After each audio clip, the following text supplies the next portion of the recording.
जय हिंद साथियों, मैं उम्मीद करता हूं कि आप सभी अच्छे होंगे और अपने पढ़ाई और हेल्थ पे काफ़ी फोकस कर पा रहे होंगे। तो चलिए आज हम कैलेंडर के कुछ नए क्वेश्चन को सॉल्व करते हैं। तो जैसा कि आप देख पा रहे हैं कि क्वेश्चन दिया है, if 10 June 1921 is Wednesday then what will be on 10 June 1925। देखिए, जो ये क्वेश्चन में डेट दिया होता है ये एग्जामिनर अपने अकॉर्डिंग देता है। इसमें वो झूठ भी बोल सकता है और नहीं भी बोल सकता है। तो इस क्वेश्चन के अकॉर्डिंग हम आंसर को लिखेंगे। अगर हम डेट वाइज जाएंगे, रियल डेट वाइज जाएंगे, तो आपको गलत देखने को मिल जाएगा आंसर। तो हम इस क्वेश्चन के अकॉर्डिंग इसको सॉल्व करेंगे। जैसा कि इसमें दिया है कि 10 जून और इसमें भी क्या दे रखा है 10 जून, यानी इस तरह के क्वेश्चन में डेट और मंथ क्या है, सिमिलर है। तो जब भी डेट और मंथ सेम आएंगे तो आप ईयर पे फोकस करेंगे, क्योंकि अगर इन्हें आप कैलकुलेट करेंगे तो आप अपना टाइम वेस्ट करेंगे। आपको क्या करना होगा, ईयर पे फोकस करना होगा। तो चलिए अब हम करते हैं। जैसा कि आप देख पा रहे हैं कि दिया है 1921 और यहाँ क्या दे रखा है 1925। अब देखिए हमने ईयर को ही क्यों लिया, क्योंकि आप देख पा रहे हैं कि यहाँ पे भी क्या है, डेट और मंथ सेम है, और यहाँ पे भी क्या है, डेट और मंथ सेम है। दोनों में क्या है कि डेट और मंथ क्या है, सेम आ रहे हैं। तो इसलिए हम इसको कैलकुलेट नहीं करेंगे, हम क्या करेंगे, ईयर पे फोकस करेंगे। तो देखिए अब इसमें करना क्या है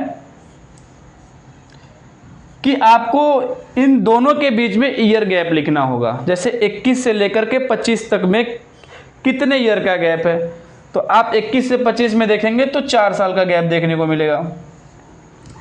फिर आपको क्या करना है कि लीप ईयर को ऐड करना है।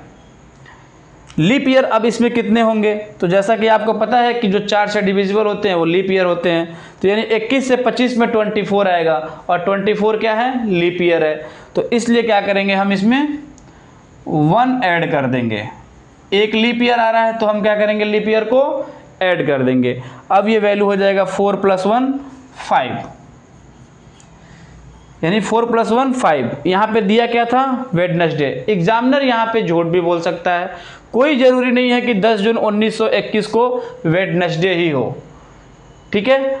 वो कोई भी डेट बना के दे देगा, तो जितना वो बना के देगा आप उतना उसमें ऐड कर देंगे। तो जैसे देखिए 4 + 1 5, तो यानी कि जो दिया क्या था, वेडनेसडे,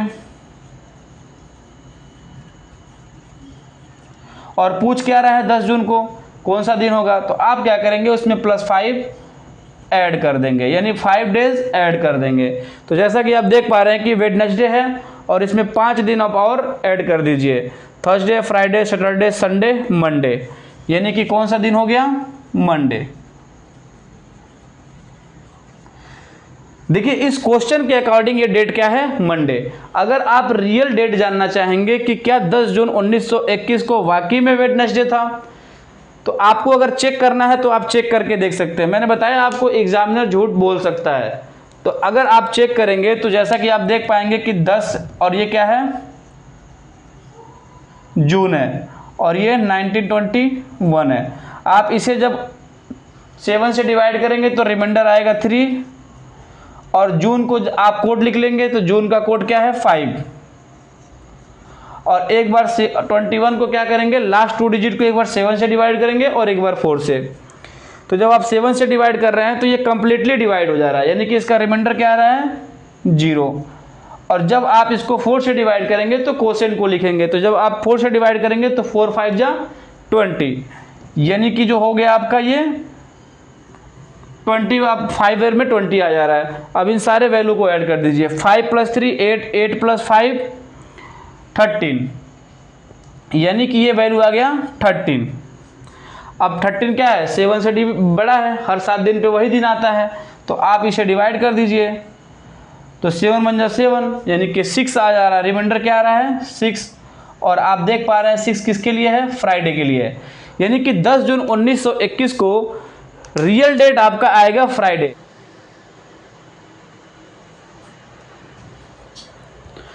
तो चलिए अब हम नेक्स्ट क्वेश्चन को सॉल्व करते हैं। तो जैसा कि आप देख पा रहे हैं कि क्वेश्चन दिया है कि if 18 January 1972 is Wednesday then what will be on 18 January 1980। अब देखिए यहाँ पे डेट और मंथ क्या है, सेम है। यहाँ पे 18 जनवरी, यहाँ पे भी 18 जनवरी। तो जब भी डेट और मंथ सेम है तो हमें डेट और मंथ को कैलकुलेट नहीं करना है, हमें क्या करना है, ईयर पे फोकस करना है। तो आप देख पा रहे हैं कि यहाँ पे ईयर क्या दे रखा है 1972 और यहाँ पे क्या दे रखा है 1980। तो हमने बताया था आपको कि क्या करना है, हमें ईयर गैप लिखना है। तो यानी कि 72 और 80 में कितने ईयर का गैप है, तो यहाँ पे कितना गैप आ रहा है 8 ईयर का। और जब भी 8 ईयर का गैप आए तो आप समझ जाइए कि उसमें 2 लीप ईयर हैं। अब देखिए लीप ईयर में क्या होता है कि जैसे हर 4 साल पे लीप ईयर आता है, तो लीप ईयर में क्या होता है, एक दिन बढ़ जाता है। जैसे कि देखिए यहाँ पे बोल रहा है 18 जनवरी 1972, यानी 72 जनवरी के बाद फेब आएगा, यानी और 72 क्या है 4 से डिविजिबल है, और जो भी 4 से डिविजिबल होगा वो क्या होगा, लीप ईयर होगा। तो ये जनवरी के बाद फेब आएगा, यानी कि इस ईयर में एक लीप ईयर आएगा। तो यानी कि 72 भी क्या हो गया, एक लीप ईयर हो गया। और उसके बाद 76 में एक लीप ईयर आएगा, तो यानी कि 2 लीप ईयर। 80 भी 4 से डिविजिबल है, लेकिन आप देखेंगे कि यहाँ पे बात कर रहा है 18 जनवरी 1980। अगर ये मार्च होता या फिर आपका फेब होता, लास्ट में अभी आया नहीं है, अभी आपका फेब आया नहीं है, लीप ईयर आया नहीं है 80 में, इसलिए हम क्या करेंगे, इस 80 को लीप ईयर कंसीडर नहीं करेंगे। तो हमें इनमें लीप ईयर कितना होगा 2।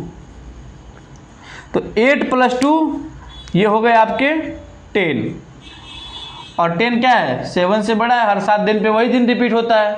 तो आप इसे 7 से डिवाइड करिए तो इसका रिमाइंडर आ जाएगा 3। तो जैसा कि आप देख पा रहे हैं कि दिया था 18 जनवरी 1972 को वेडनेसडे। तो आप क्या करेंगे, जब इसके लिए कैलकुलेट करेंगे तो वेडनेसडे में 3 को ऐड कर देंगे। तो वेडनेसडे में आप क्या करेंगे +3 ऐड कर देंगे, यानी 3 दिन ऐड कर देंगे। तो ये था आपका वेडनेसडे। अब इसमें 3 दिन ऐड कर दीजिए, थर्सडे, फ्राइडे, सैटरडे, यानी कि 18 जनवरी 1980 को क्या है, ये सैटरडे आ रहा है इस क्वेश्चन के अकॉर्डिंग। तो चलिए अब हमने इस क्वेश्चन को सॉल्व करते हैं। देख पा रहे हैं आपके लिखा है कि if 18 June 1952 is Wednesday then what will be on 20 June 1964। अब देखिए यहाँ पे क्या किया है, डेट को चेंज कर दिया है। यहाँ पे 18 जून है, यहाँ पे 20 जून है, लेकिन मंथ क्या है, दोनों में सेम है। तो हम क्या करेंगे कि 18 और 18 को कैलकुलेट करेंगे, 2 दिन को हम अभी बाद के लिए छोड़ देंगे। तो हम क्या करेंगे, इसको भी 18 जून ही कंसीडर करेंगे। जैसे कि ये आपका क्या हो गया 18 जून और ये भी क्या हो गया 18 जून। हम ये मान के चलते हैं कि हम 18 जून और 18 जून दोनों को बना लिए, ठीक है। 2 दिन हम बाद में उसको ऐड कर देंगे। जैसा कि ये हो गया आपका 1952 और ये हो गया 1964। अब देखिए यहाँ पे पहले ईयर गैप देखिए कि 52 और 64 में ईयर गैप कितना है। तो यहाँ इनके बीच में ईयर गैप कितना आ रहा है 12। और अब क्या करना है, इसमें लीप ईयर को ऐड करना है।